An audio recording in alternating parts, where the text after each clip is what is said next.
যাৰে নহওক হেমলেটটো পিন্ধি লওক, ফাইনটো কাটক, হেমলেটটো পিন্ধি লওক। ইয়াত 1000 টকা ফাইন কাটিছে, আপুনি ফাইনটো কাটক। প্ৰথমলি কথা ফাইনটো কাটক, হিলিব নোৱাৰিব ইয়াৰ পৰা। ফাইনটো কাটক। মোৰ ফাইন কাটিছে নহয়, মই 1000 টকা ফাইন কাটিলো নাই, আপুনি কেলে চলাইছে? আপুনি আইন কিয় ভংগ কৰিছে? লৈ আহিব লাগে গাড়ীত আপোনালোকে। ফাইনটো কাটক। ফাইনটো কাটক।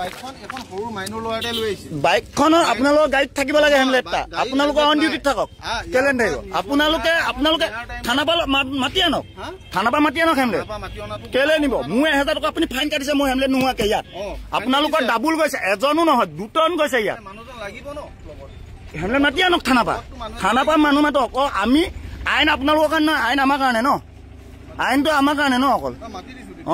কি ফাইনটো কাটি লওক, তেখেতৰ ফাইন কাটক, লাইচেন্স দেখাওক, লাইচেন্সৰ ফাইনটো কাটক। ফাইনটো মোক পইচা নাই, লাইন কাটিছো নহয়। আপোনালোকৰ এখেতৰ ফাইনটো কাটক। এখেতে বাইক কেলে চলাব? আপোনালোকৰ পুলিচৰ মানে বাইক কেলে চলাব? লাইচেন্স নোহোৱাকৈ নিব পাৰে নেকি? পাৰে, তেতিয়াহ'লে লাইচেন্স নোহোৱাকৈ আমিও চলাই থাকিব পাৰিম।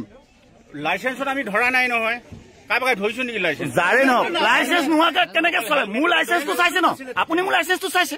মোৰ লাইচেন্স আপুনি ঘৰৰ পৰা আনাবলৈ ব্যৱস্থা কৰিছে। মই তেখেতৰ প্ৰমাণটো লাগিব নেকি?